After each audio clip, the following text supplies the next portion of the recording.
బియ్యం నూకతో టిఫిన్ అండి. రవ్వ బియ్యం నూక ఉంటుంది కదా, ఇలా ఆడించింది. మనకి ఇప్పుడు రెడీమేడ్గా కూడా దొరికిపోతుంది కదా.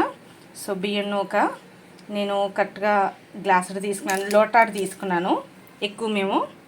సో ఉల్లిపాయ, నెక్స్ట్ ఎండుమిర్చి. ఉప్మాకి ఎండుమిర్చి పోపు చాలా బాగుంటుంది. కరివేపాకు, అల్లం ముక్కలు. ఇంకా పొయ్యి మీద నేను కుక్కర్ పెట్టేసుకున్నాను. నేను కుక్కర్లో చేస్తున్నాను అనమాట. సో ఇప్పుడు ఆయిల్ వేసుకుంటున్నాను. బియ్యం నూకకి ఆయిల్ తక్కువే పడుతుంది. ఆయిల్ వేడెక్కింది. పోపు సామాన్లు వేసుకుందాం. జీలకర్ర వేగుతుంది కదా, చిటపట్లాడుతుంది. కొంచెం ఆవాలు, శనగపప్పు ఎక్కువ వేసుకోవచ్చు. నెక్స్ట్ మినపప్పు, నెక్స్ట్ ఉల్లిపాయలు. పోపు వేగాక ఉల్లిపాయలు వేసుకోవాలి.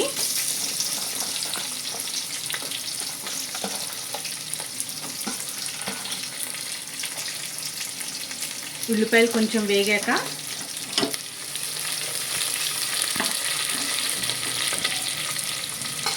కరివేపాకు, నెక్స్ట్ అల్లం ముక్కలు, అవి వేగనిద్దాము. బియ్యం నూక ఉప్మా చేసుకునేటప్పుడు అండి చాలామంది చాలా రకాలుగా చేసుకుంటారు, తెలిసిందే కదా. పెసరపప్పు వేస్ట్ చేసుకోవచ్చు. అలా పెసరపప్పు వేస్ట్ చేసుకుంటే ఇంకా ఆ టేస్ట్ చెప్పక్కర్లేదండి. ఆవకాయ వేసుకొని తింటే ఆహా అంటారు. ఇంకా నెక్స్ట్ సొజ్జి పులిహోరలా కూడా చేసుకుంటారండి. అది మనం పులిహోర చేసుకుంటాం కదా, నిమ్మకాయల పిండి చేసుకుంటారనమాట. అది కూడా చాలా బాగుంటుంది. మన గరికపాటి వారు చెప్తారు కదా, ఉప్మాలో అవి ఇవి వేసుకొని తినడం ఏమిటి అనేసి. ఈసారి మాత్రం ఇది నేను నార్మల్గా చేసుకుంటున్నాను. ఎక్కువగా మా అమ్మగారు వాళ్ళు అయితే పెసరపప్పు అవి వేస్ట్ చేస్తారు. సో ఇంకా నేనైతే జస్ట్ సాదాగాను వరి నూకతో ఇలా పెసరపప్పు ఏమీ వేయకుండా జస్ట్ ఉప్మా పోపు ఎలా అయితే పెడతామో అలా పెట్టి చేసుకుంటున్నాం అన్నమాట. కావాల్సిన వాళ్ళు కొంతమంది అల్లం వెల్లుల్లి పేస్ట్ కూడా వేసుకుంటారు, బాగుంటుంది అలా కూడా. సో ఇప్పుడు ఉల్లిపాయలు ఎంతవరకు వేగే తీసుకుందాం. వేగుతున్నాయండి. నేను దీంతో తీసుకున్నాను కదా, చూసినారా, దీంతో తీసుకున్నాను నేను. ఒకటికి 3 వేసేసుకుంటాను. కుక్కర్లో కదా ఉడికిపోతుంది. ఇంకా 1 2 3. ఇప్పుడు రుచికి సరిపడా ఉప్పు. ఇప్పుడు ఎసరు పోసాను కదండి, ఇది బాగా మరగనిద్దాం. మరిగాక అప్పుడు మనం వరి నూక ఉన్నది కదా, బియ్యం నూక ఉన్నది కదా, అది ఇందులో కలిపేసుకుందాం. కొంచెం మరిగాక వేసుకుందాము. ఓకేనా. దీనికి కాంబినేషను పల్లి పుట్నాల పప్పు కొబ్బరి చట్నీ అయితే చాలా బాగుంటుంది. సో నేను అది ప్రిపేర్ చేస్తున్నాను. సో నీళ్ళు తెరులుతున్నాయండి, ఎసరు తెరులుతుంది. ఈ టైంలో ఇప్పుడు బియ్యం నూక వేసేసుకుందాం. అటు ఇటు తిప్పుతూ వేయండి, ఒకే దగ్గర వేయొద్దు.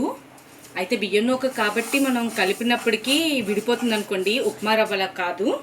ఉప్మా రవ్వ అయితే గట్టిగా అయిపోతుంది కదా. ఇది ఒక్కసారి ఇలా తిప్పేసి జస్ట్ ఒక చిన్న ఉడుకు రానిద్దాము. ఉడుకు రానిచ్చాక కుక్కర్ మీద మూత పెట్టేసుకుందాము.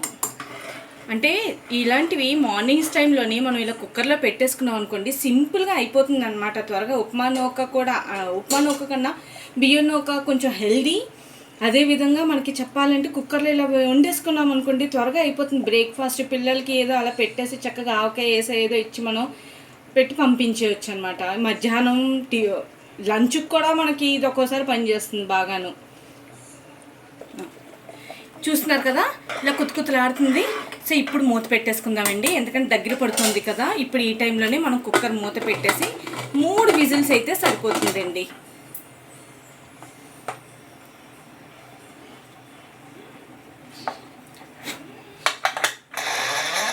ఇప్పుడు ఉప్మా కూడా రెడీ అయిపోయింది, చూసేద్దాం.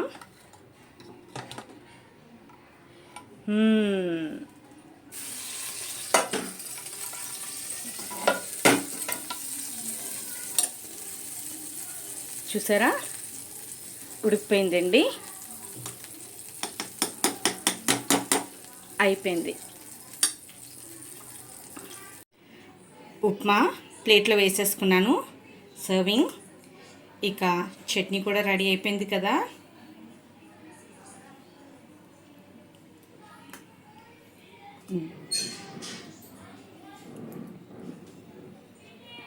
సో ఇది ఎలా వచ్చిందో, ఇలా చట్నీతో తింటే వేడివేడిగా ఉంది.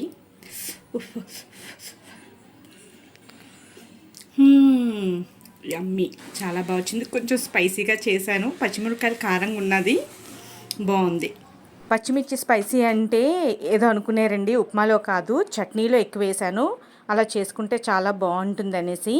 సో చూసారు కదా, వీడియో కనుక నచ్చినట్లయితే like, share and subscribe my channel. ఉంటాను.